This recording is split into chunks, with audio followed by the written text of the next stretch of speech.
Item ಯಾವುದೇ ಇರಲಿ try ಮಾಡಿ ಆಚಿ ಚಿಕನ್ ಮಸಾಲಾ.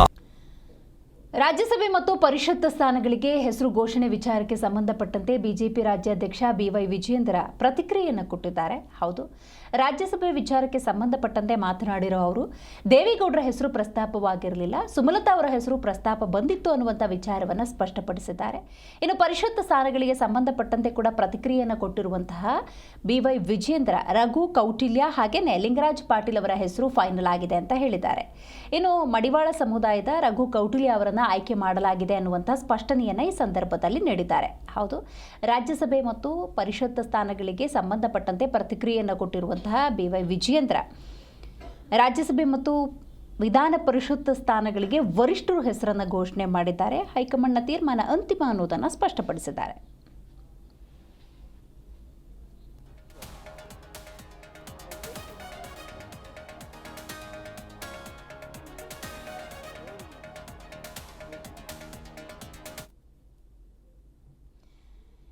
ದೇವೇಗೌಡರಿಗೆ ರಾಜ್ಯಸಭೆಯ ಟಿಕೆಟ್ ನಿರಾಕರಣೆ ವಿಚಾರಕ್ಕೆ ಸಂಬಂಧಪಟ್ಟಂತೆ ಪ್ರಿಯಾಂಕ್ ಖರ್ಗೆ ಪ್ರತಿಕ್ರಿಯೆಯನ್ನು ಕೊಟ್ಟಿದ್ದಾರೆ. ಅವರು ಅವರ ಪಕ್ಷದ ಆಂತರಿಕ ವಿಚಾರ ಅಂತ ಕೂಡ ಹೇಳಿದ್ದಾರೆ.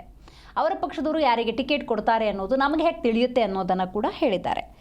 ಬೆಂಗಳೂರಿನಲ್ಲಿ ಗೃಹ ಸಚಿವ ಪ್ರಿಯಾಂಕ್ ಖರ್ಗೆ ಈ ಬಗ್ಗೆ ಮಾತಾಡಿದ್ದಾರೆ. ದೇವೇಗೌಡರಿಗೆ ರಾಜ್ಯಸಭೆ ಟಿಕೆಟ್ ನಿರಾಕರಣೆ ವಿಚಾರಕ್ಕೆ ಸಂಬಂಧಪಟ್ಟಂತೆ ಅದು ಅವರ ಪಾರ್ಟಿಯ ಆಂತರಿಕ ವಿಚಾರ. ಬಿಜೆಪಿಯವರು ಯಾರಿಗೆ ಟಿಕೆಟ್ ಕೊಡ್ತಾರೆ, ಅವರ ಟಿಕೆಟ್ ಬಗ್ಗೆ ನಮಗೇನು ಗೊತ್ತಿರುತ್ತೆ ಅಂತ ಹೇಳಿದ್ದಾರೆ. ಮಾತ್ರ ಅರ್ಥ ಆಗ್ಬೋದು, ಬಿಜೆಪಿ JDS ಅವರ ಮೈತ್ರಿ ಸ್ಟ್ರಾಂಗ್ ವಿಕೆಟ್ ಮೇಲೆ ಇಲ್ಲ. ಅದು ನೋಡಿ ದೇರ್ ಪಾರ್ಟಿ ಪಾಲಿಸಿ ಅಲ್ಲ. ಬಿಜೆಪಿ ಅವ್ರು ಯಾರಿಗೆ ಟಿಕೆಟ್ ಕೊಡ್ತಾರೆ, JDS ಅವ್ರು ಯಾರಿಗೆ ಟಿಕೆಟ್ ಕೊಡ್ತಾರೆ, ಅದು ನಮಗೇನು ಸಂಬಂಧ. ಆದರೆ ಒಂದು ಮಾತ್ರ ಅರ್ಥ ಆಗ್ಬೋದು, ಬಿಜೆಪಿ JDS ಅವರ ಮೈತ್ರಿ ಸ್ಟ್ರಾಂಗ್ ವಿಕೆಟ್ ಮೇಲೆ ಇಲ್ಲ. ಅದು ನೋಡಿ ದೇರ್ ಪಾರ್ಟಿ ಪಾಲಿಸಿ ಅಲ್ಲ. ಬಿಜೆಪಿ ಅವ್ರು ಯಾರಿಗೆ ಟಿಕೆಟ್ ಕೊಡ್ತಾರೆ, JDS ಅವ್ರು ಯಾರಿಗೆ ಟಿಕೆಟ್ ಕೊಡ್ತಾರೆ, ಅದು ನಮಗೇನು ಸಂಬಂಧ. ಆದರೆ ಒಂದು ಮಾತ್ರ ಅರ್ಥ ಆಗ್ಬೋದು, ಬಿಜೆಪಿ JDS ಅವರ ಮೈತ್ರಿ ಸ್ಟ್ರಾಂಗ್ ವಿಕೆಟ್ ಮೇಲೆ ಇಲ್ಲ. ಅದು ನೋಡಿ ದೇರ್ ಪಾರ್ಟಿ ಪಾಲಿಸಿ ಅಲ್ಲ. ಬಿಜೆಪಿ ಅವ್ರು ಯಾರಿಗೆ ಟಿಕೆಟ್ ಕೊಡ್ತಾರೆ, JDS ಅವ್ರು ಯಾರಿಗೆ ಟಿಕೆಟ್ ಕೊಡ್ತಾರೆ, ಅದು ನಮಗೇನು ಸಂಬಂಧ.